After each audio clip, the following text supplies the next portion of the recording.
এখানে পাহাড় থেকে সেনা শাসন তুলে নাও, এরপরে বাঙালিদের তুলে নাও। আমাদের পাহাড় লাগবে, আমাদের জিএসটি চট্টগ্রাম আমাদের, কারো পাবেন না। জিএসটি আমাদের হতে হবে। পাহাড়ি পার্বত্য চট্টগ্রামকে আলাদা রাষ্ট্র বানানোর জন্যই পাহাড়িরা নিজেদেরকে আদিবাসী দাবি করছে। এ যেন এক মগের মুলুক। এই উপজাতিদের ভেতরে যারা এ সমস্ত রাষ্ট্রবিরোধী কাজ করছে, এরা কেউ বাংলাদেশের সাধারণ নাগরিক না।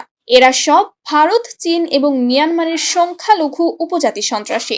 একটা দেশে কিছু কিছু অপ্রীতিকর ঘটনা ঘটতেই পারে, সেটার জন্য দেশে আইন আছে, আদালত আছে, বিচার বিভাগ আছে। কিন্তু এই সন্ত্রাসী উপজাতির সদস্য এবং তাদের সাঙ্গপাঙ্গরা এসব কিছুরই তোয়াক্কা না করে নিজেরা নিজেদের মতো করে বিভিন্ন সময়ে নানান রকমের রাষ্ট্রদ্রোহী কর্মকাণ্ডে লিপ্ত রয়েছে।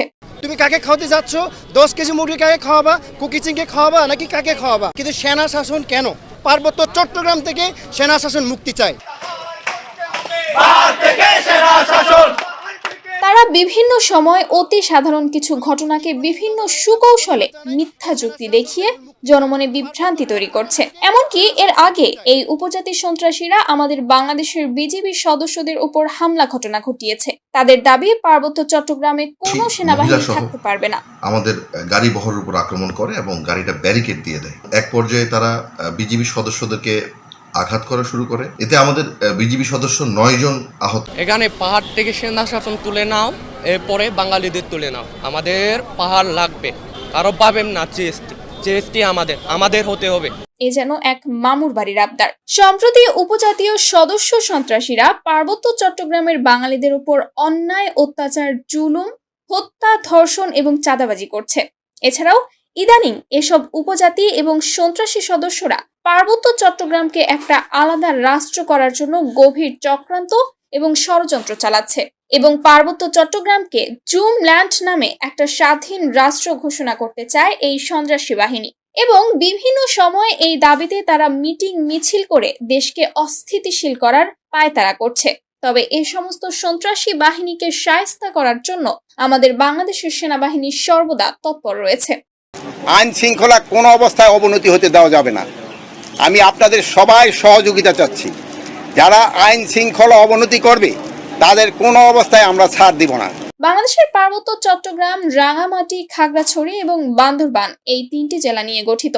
52 ভাগ বাঙালি এবং ক্ষুদ্র ক্ষুদ্র 13টি উপজাতির সমন্বয়ে 48 ভাগ উপজাতির জনসংখ্যা অধ্যুষিত পার্বত্য চট্টগ্রাম অপার সম্ভাবনার এক ভূমি। দীর্ঘদিন ধরে পার্বত্য চট্টগ্রাম নিয়ে দেশি বিদেশি ষড়যন্ত্র চলছে, যার মাত্রা বর্তমানে তীব্র থেকে তীব্রতর হচ্ছে।